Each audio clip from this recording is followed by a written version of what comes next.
Hey everyone. Before the video starts, I just wanted to be explicit in my lack of AI use. So I didn't use AI in any of the script writing or generating any of the images. I think now more than ever, it's important to make those things explicit, and I just have moral qualms with using these things. So just letting you guys know, no AI, nothing like that. All right, let's get into the video.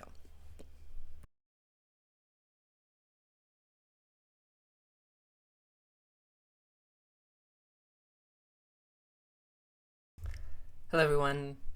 So Hytale released a week or so ago, and I've been having so much fun playing with the survival gameplay and experiencing what the game has to offer in such its early release state.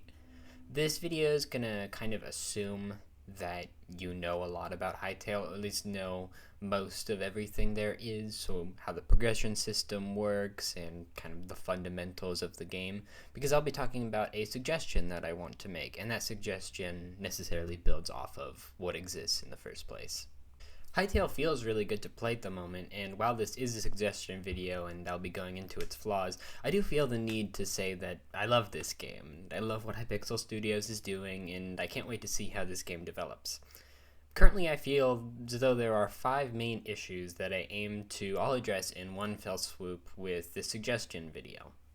First off, and this is the one that's probably most obvious to someone who plays the game for the first time and who is pretty good at video games like myself.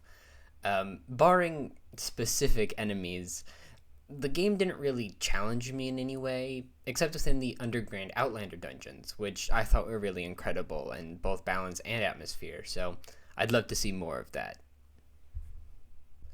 Second, the game doesn't really reward me super well for taking on challenges.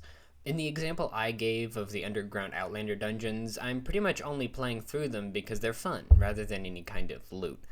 While this is okay, and I ultimately play video games to have fun, I think it's a fair point to say that appropriate loot would encourage more people to interact with the game on a deeper level.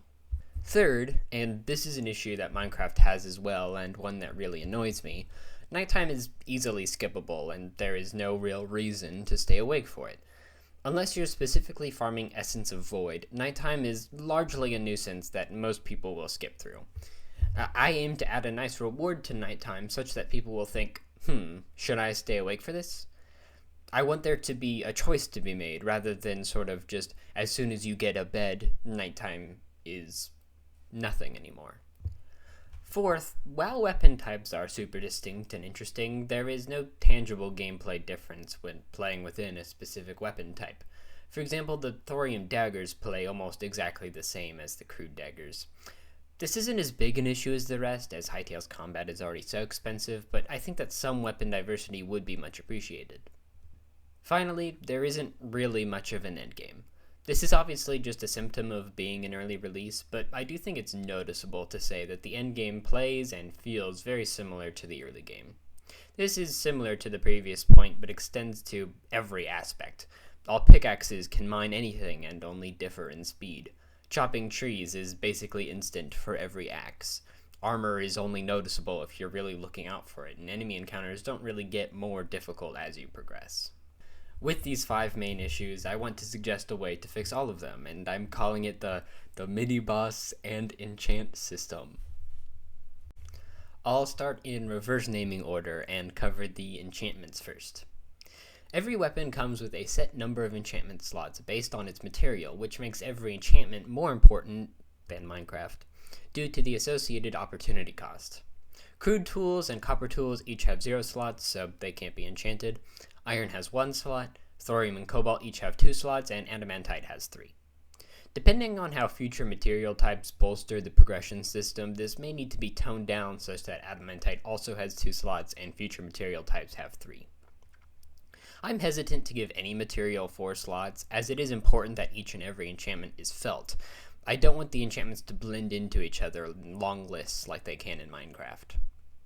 The enchantment system I propose for Hytale is one where naturally generated loot comes with enchantments pre-applied, which would massively increase the value of dungeon crawling and taking on danger. For example, let's say you're exploring a dungeon in the underground desert and you find a thorium pickaxe enchanted with regeneration and elbow grease. Both of these enchantments meaningfully change how this pickaxe is used and how it fits into your personal playstyle, to the point that it could easily be better than an unenchanted adamantite pickaxe. Hytale's repair system works perfectly for this, where you can have an item that you can continuously repair and use, but which doesn't overstay its welcome in your arsenal. It's important that these enchantments are interesting rather than simple stat buffs like many enchantment systems in other games. I just don't think it's interesting to interact with, using Minecraft as an example, sharpness, efficiency, protection, or power. I think that some enchantments could even offer a more powerful positive buff alongside a negative, such as my previous example of elbow grease. I've compiled a few ideas of possible enchantments on the screen, but really the sky's the limit on this system. I'm particularly inspired by Slay the Spire's extensive relic system, which is a similar system of interesting interactions that all play together as the player collects them during a run. Of course, as much as I love dungeon crawling, it is ultimately silly to make enchantments only findable through limited, non-regenerating random loot. While it's clear Hytale has an emphasis on exploration, something as powerful as enchantments needs to stay usable as the player exhausts their world's generated loot. This is where my mini-boss system comes into play. Mini-bosses will drop cores, which can be used to apply enchantments onto items with the new workstation, the core reactor. Applying cores still works within the material enchantment limit, but works as a renewable and customizable way to apply enchantments. Alright, so the easiest way to fight a mini-boss, if you want cores, is that every night, at exactly midnight, a mini-boss event will start, for each player or group of players in close proximity. This mini-boss will have a health bar at the top of the screen for every involved player, and will change up the gameplay style drastically. If you don't want to fight a mini-boss, you can always sleep, or place a safety totem at your base, which prevents any nearby players from incurring a mini-boss. These safety totems also generate in Quebec villages, so that's another way to stay safe in the early game. All of this only applies if you're on the surface. Mini-bosses won't spawn if you're sufficiently far underground. Running away is also a totally acceptable option, which won't give you any rewards, but the mini-boss will despawn come daytime. Dying will also despawn the mini-boss, so you won't ever enter a death loop. This also means that you need to beat the mini-boss on your first try. The difficulty of the spawned mini-boss will be inferred based on your gear and playtime, so one will continuously be challenged throughout their playthrough. I've come up with a few ideas for these mini-bosses on screen, but again, the sky is really the limit. Additionally, some mini-bosses could be found naturally in the world with exploration. Some existing enemies feel like they're already mini-bosses, like the Firesteel Golem and the Scarrock Broodmother.